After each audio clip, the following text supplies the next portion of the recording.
Welcome to Western Perspective, I'm Grace Harrington. It's been almost a month since the government's astonishing backflip on the controversial First Nations cultural heritage laws. For the farming community, there is still a huge amount of work that needs to be done as amendments to the old legislation get underway. Many stakeholders are fighting to have their voices heard, and so the government is facing the enormous challenge of modernising the laws to ensure that they are fair and non-divisive for all Western Australians. We find out how things are progressing in this special feature interview. The law has not been scrapped. The Premier said that he will do that, but it hasn't been scrapped. They are going to put some amendments into the Parliament to the 1972 Act, and that will happen at some point in the future. But the Act that came into play on the 1st of July is the one under which we are currently being governed. So although certain undertakings were given about larks and a whole range of other things, this Act that the Premier promised to repeal is still the one that's at play in our community today. So will the law be taking effect at the moment or not really? I think that quite wisely, from their point of view, they've decided to step back a bit. So the whole concept of the more onerous components have been scrapped. The issues that came up with the sort of empowerment of certain people within the Indigenous community seem to have faded away. If the Premier is to be trusted at his word, then this Act will cease to exist when the amendments to the old Act are put in play.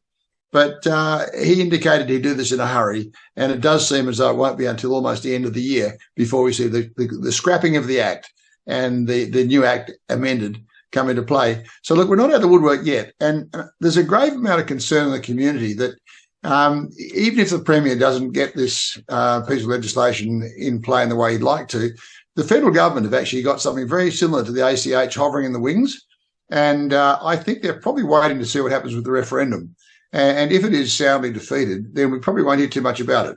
But if for argument's sake, the yes vote carried the day, we could easily see federally a piece of legislation just as onerous and just as dangerous to the broader community as the state legislation was going to be.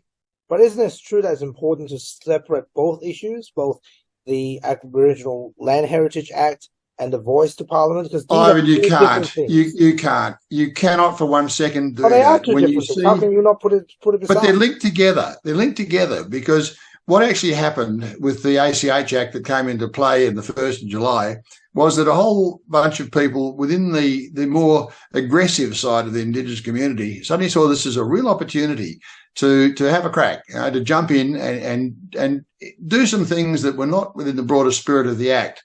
And as I said before, the moderates will actually promote the case of the referendum, but the radicals will take charge of it once it's in place, and they will squeeze every last drop of control, power, and influence and money that they can out of it. And so, although I have no criticism for the moderates, I'm gravely concerned about the more aggressive side, and we saw that in WA. There was never any intention to stop people from planting trees in a degraded river system, or a number of other things that were at play that were good community and good outcomes for the environment. They were good outcomes.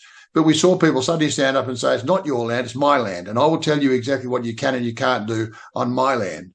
And what we're seeing continuously is, "You've stolen my land. It's my land. I'm a traditional owner." All those sorts of phrases make people like myself and those thinking members of the community gravely concerned about where this might take us to, because it's our land. It belongs to all of us. It doesn't belong to one sector of the community. And for heaven's sake, no one stole it.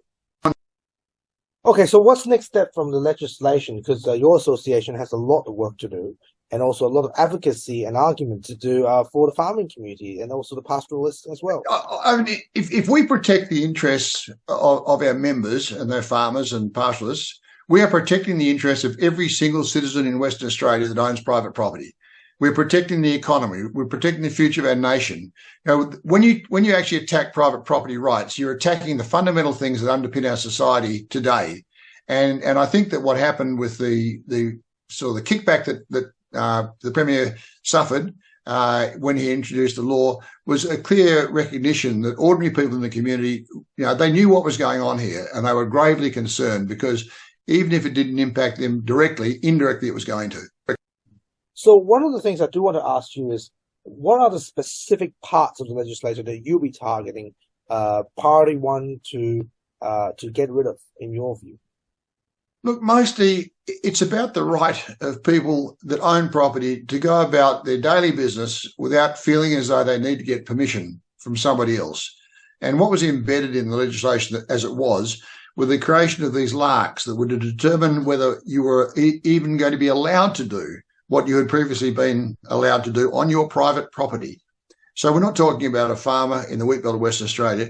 We're talking about people that own small blocks of land, anything more than 1,100 square metres, vignerons, fruit growers, intensive poultry, pigs, grapes, anything that was to do with agriculture came under this particular act. And to do the most basic things that you've always been used to doing on your property, you were going to need to go through a due diligence process, then engage with a LARC, local Indigenous Aboriginal Corporation, and seek their permission to do what you wanted to do. And as part of that permission, they were going to come onto your property and inspect it to see whether there was anything to do with culture or heritage on that piece of land.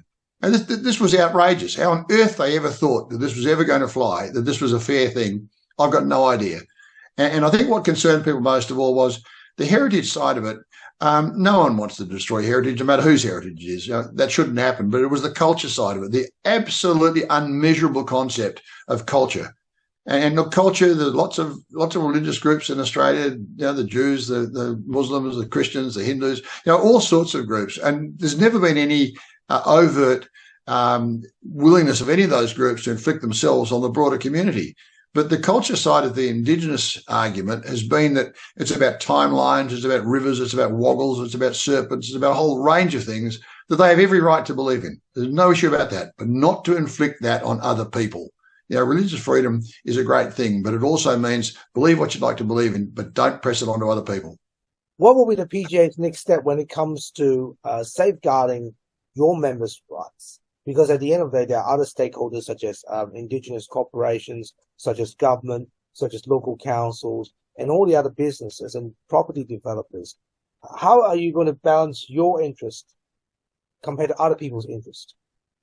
I don't think we have any issue with any of those groups that you just mentioned, local government, developers, none there at all. I think it's the Indigenous side of this, and there's a real feeling out here in the bush that you can't have it both ways. You can't have sort of a right to occupy an Indigenous land use agreement and then abrogate that and demand even more. There's a sort of a fair balance in all of this, but the greatest threat to us will be the massive overreach of some of the more radical elements of the movement or the industry. This industry that's costing our nation $38 billion a year, $100 million a year. I saw someone stand up a while ago, a young Indigenous lady, absolutely outraged, demanding compensation and reparations. And I felt like saying, look, hey, there's $100 million a day coming your way right now. How much more? What will be enough? When will you actually be satisfied that you've got enough? And look, if 35% of the Indigenous population in Australia lives in the cities, in regional areas is another 45%, then the balance of them actually are in the communities, and they're the ones that need the help most of all. But there are a lot of people that are doing very, very, very nicely at the moment that regard themselves as Indigenous, and somehow or another they're very eager to climb on the gravy train. There's a huge amount of money to be had here, and the industry where the elites within the movement reside ought to be ashamed of itself, because for the amount of money that's being spent and for the outcomes that these people that purport to represent their people are actually achieving, not a referendum, we should be having a royal commission. We really should into how on earth can so much money be spent and so little achieved as a result of it. And so the discussion continues. You can read more of our weekly premium stories now on the WAMN Extra News Club, supporting independent local news and keeping democracy strong. And now, here is Dr. Andrew Miller with his weekly medical and news commentary. Hi, thanks for your time and happy Father's Day. I think Father's Day is a time really for gratitude, and for me it's gratitude for my dad, who's no longer with us, but who, although we had our clashes from time to time, still gave an example of someone who was prepared to think for himself, who was not particularly impressed by money or by status in life, but was more interested in the substance and the integrity of people and what it was they were contributing, and I think held himself to a high standard as to what he wanted to contribute to the world.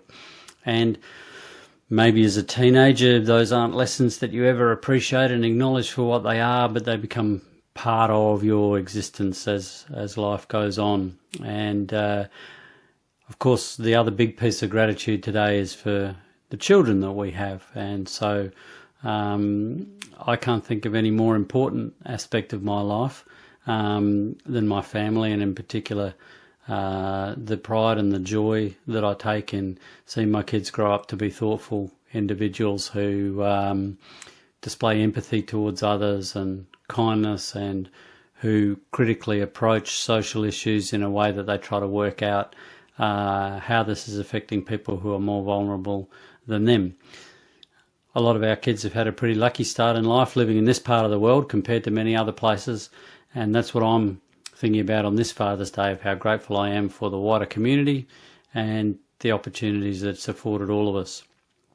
Looking forward, I hope that that can be extended to even more members of our community, and that out of all of the prosperity and the good things we have here, we're able to reach out and help in other places as well. Thanks so much for your time. That was Dr. Andrew Miller, and that's Western Perspective for now. I hope you have enjoyed the series just as much as I have. It's back to you now, Ivan and Melly. Thanks, Grace. And before we go, tomorrow is Ivan's birthday. Happy birthday, Ivan. Thanks for the shout out, Melly. I'll certainly remember to do yours next time. No worries. And that's our weekly news and current affairs. We have the latest news on our website, wamnnews.com.au. Don't forget to subscribe to the WAMN Extra News Club so we can continue our work in the community. Full details on wamnnews.com.au/news/extra. From Melly, Grace and myself, wish you good health, good night. See you next Sunday. Thanks for watching.